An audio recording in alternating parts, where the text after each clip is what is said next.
How does soil nutrition in grapes affect the quality of finished wine? By Hannah Fetzer.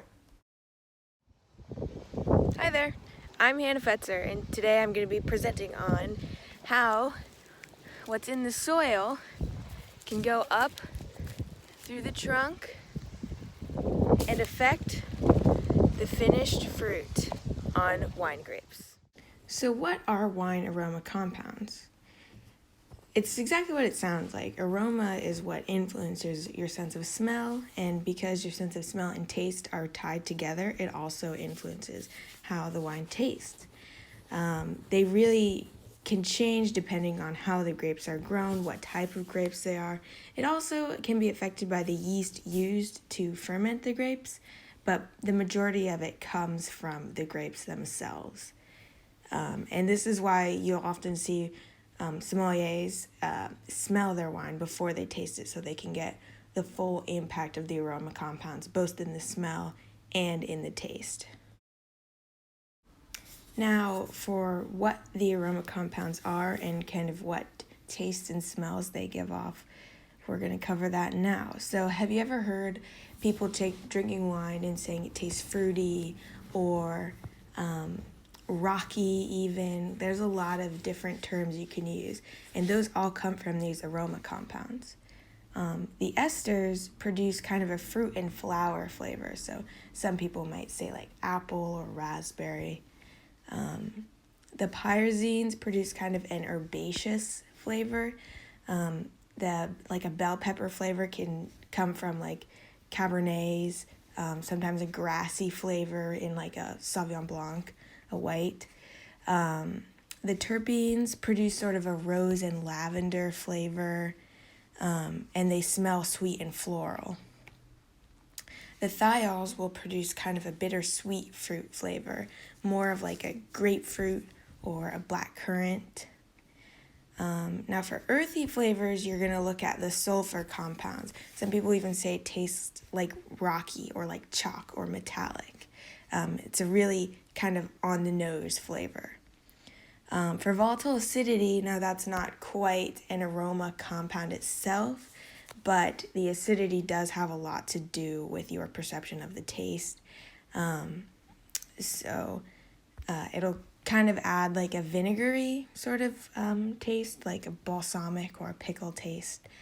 The Brettanomyces produce sort of a clove and bacon flavor, like almost like a fatty flavor. And this one is more commonly produced by the Brettanomyces yeast.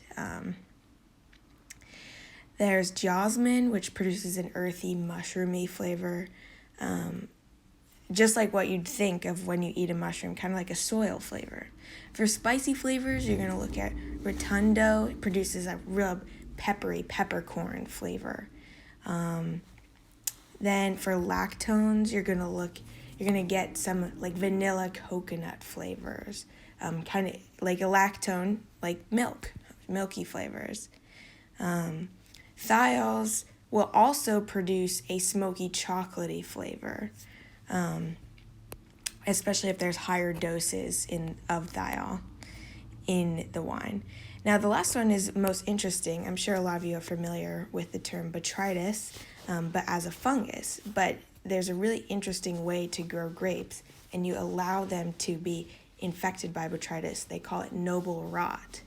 And by using these infected grapes, you can make a really interesting sweet wine, which has like a honey and ginger flavor. I haven't been able to try one yet, but I'm dying to. Okay, so now we're going to look at how does what's in the soil, the nutrition of the soil, affect the quality of my wine. Now, before I discuss this, I should mention that implementing a vineyard is a very expensive undertaking. There's a lot of steel that's used to build the trellising, and then a lot of labor needed to install everything, and then money used to buy vines, and then money for labor to put in the vines. There's a lot to do there. These vineyards are also built to last at least 20 years, but often a lot more than that. So it's important that a grower takes a soil sample before he does anything, before he puts in a vineyard, so that he can change things in the soil before putting in that long-term investment. And changes will be a lot harder to make once everything's implemented, so it's really important to do that beforehand. If the farmer suspects a nutritional problem down the road, the best thing to do would be to take a foliar analysis along with another soil sample, just to be sure of what the problem is. Now we'll take a look at some of the most important nutrients into a vineyard. First off is nitrogen, and it's obviously one of the most limiting nutrients to a vineyard. But you also don't want to have too much nitrogen in your vineyard. The reason for this is because nitrogen promotes a lot of vigorous growth of the shoots. The problem is, with wine, we want to focus on what's going into the grapes, and the shoots don't matter as much.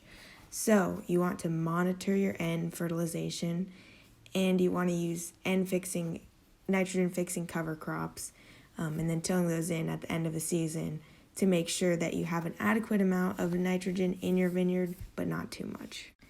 Next up is phosphorus. Now, it's not often that phosphorus is deficient in grapes, because even if there's low availability of phosphorus in the soil, a lot of times the vines still have enough phosphorus because of the mycorrhizal fungi that they have a partnership with.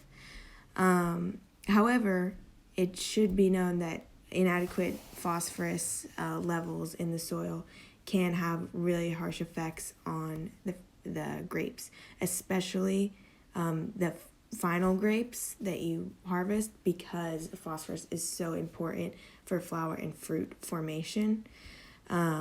So that is definitely something that a grower will need to monitor. But the best way to tell if there is a phosphorus deficiency is, like I said before, to take a foliar or a petiole sample as well as a soil sample, because just because it's low in the soil doesn't mean it's low in the plant. Next is potassium.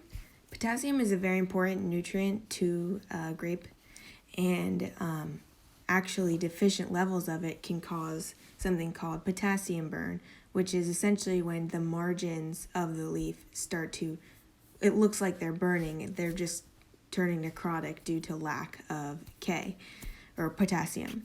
And this can result from, low levels can result from just low levels in the soil, but a lot of times it will result from drought or overcropping the vines the previous year, meaning that more of the K was lost, more of the potassium was lost to the harvested fruit from the last year.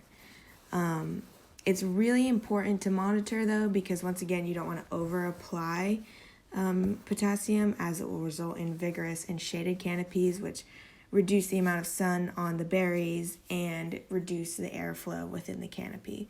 So it's a really important thing to monitor, but you do not want it to be low. Then we have magnesium. Magnesium deficiencies often occur as this really funky looking chlorosis running through the leaves with a little bit of necrotic tissue as well.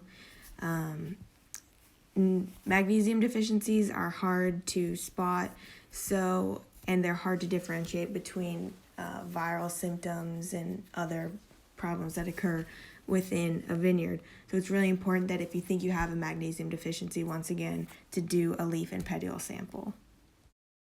Next up, we have boron, and if boron is actually deficient in the soil, a grower can foliarly apply boron in a spray to the canopy before the bloom or after harvest is over, in order to rectify that. Then we have zinc. Low zinc can be associated with high levels of phosphorus or magnesium in the soil, as they're higher in the ion pecking order. So a way that could be fixed, once again, is with a foliar application of zinc. But again, you don't want to put too much on there, otherwise you'll have toxic amounts of zinc. Iron is the last thing that's very important to grapes. It's often difficult to diagnose an iron deficiency in the tissue. So you really want to submit a leaf and petiole sample so that you can tell. One thing you could see with an iron deficiency is a smaller leaf size. However, there's a lot of things that could cause that, so you really just want to submit samples once again to make sure. One thing to note is that vines need different levels of nutrients depending on their growth stage. So at bloom, they often need higher levels of nitrogen and phosphorus and potassium because they're trying to really grow and push those flowers to turn into fruits. But at veraison, which is a term used for grapes, and you can see it in this photo, where it's essentially where the berries begin to change color. So before veraison, the berries are really kind of tough. You can't pinch them between your fingers, and they're bright green. But after veraison, they begin to darken in color. Those aroma compounds begin to develop more in the grapes themselves, along with sugar.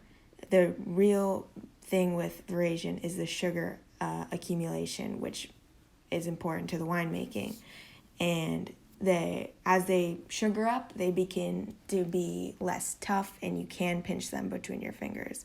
But after veraison, a lot of times the plant needs less of the nutrients. So they need less nitrogen, less phosphorus, less potassium. They still need it, but they just need it in less quantities. So to put it all together, how do wine aroma compounds and soil nutrition tie together? So pictured here, we have pyrazines on the left, which, if you remember, they are the aroma compound that produces the herbaceous flavors and aromas like a bell pepper or a grass. And you can see that nitrogen is a key component of it.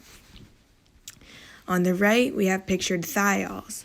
Thiols, if you remember, at low concentrations produce a bittersweet fruit aroma, and at higher concentrations bring that chocolatey taste that's really important in those red wines.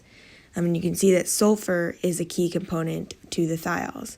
Now, nitrogen is something that can only be fixed from the soil, so the soil is the key component there. Sulfur can be fixed from the atmosphere, but a plant can also get it from the soil nutrition. So you can see how key the soil nutrition is when it comes to producing these aromas that you want in your quality wine. Thank you for coming to learn about how the soil nutrition affects the quality of the wine you drink on the weekends responsibly. I hope everyone was able to learn something. Here are my citations.